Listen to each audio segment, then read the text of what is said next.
Mga kahuwan, panoorin ang video na ito upang alamin ang pinaka-latest na balita tungkol sa lagay ng panahon at bagyo update today. Patuloy natin minomonitor yung low pressure area po dito sa may West Philippine Sea sa labas ng Philippine Area of Responsibility, malapit dito sa may Pag-asa Island. Itong low pressure area hindi naman po inaasahan na magiging bagyo, patuloy na lalayo sa ating bansa at posible na ring malusaw sa susunod po na 24 oras. However po for today, yung trough or yung outer portion nitong low pressure area ay siyang nagpapaulan sa malaking bahagi po ng Southern Luzon, Visayas and Mindanao at kitang-kita dito sa ating latest satellite animation itong mga kulay pula at kulay orange. Associated po yan sa malalakas na ulan at mga thunderstorms. Dito naman sa kanang bahagi ng ating bansa over the eastern side, andyan pa rin ang mainit na easterlies, nagko-contribute pa rin po sa maalinsangang panahon sa malaking bahagi ng ating bansa at sa may extreme northern Luzon.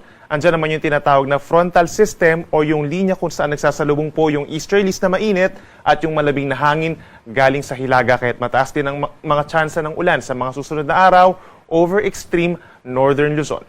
Base naman sa ating analysis, bagamat madalas ang mga magiging pag-ulan natin sa mga susunod na araw, wala namang inaasa magiging bagyo na mabubuo or papasok ng ating PAR sa mga susunod na araw.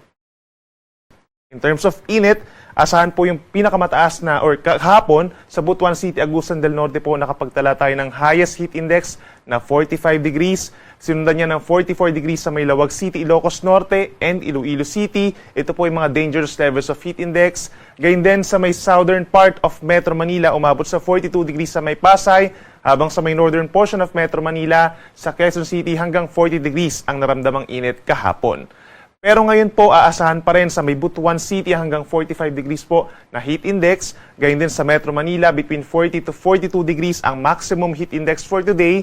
At susundan niya ng 44 degrees na delikadong heat index sa may Lawag City, Dagupan City, Apari Cagayan, and Masbate City. Kaya paalala pa rin sa ating mga kababayan na hindi naman po makakaranas ng malalakas sa mga pagulan for today. Expect pa rin po na magkakaroon pa rin ng direktang sikat ng araw na medyo masakit po sa ating katawan, sa ating balat. Kaya uminom pa rin ng tubig at magdala ng pananggalang sa init, gaya po ng payong, sombrero at para presko ang pakiramdam, magdala na rin po ng pamaypay.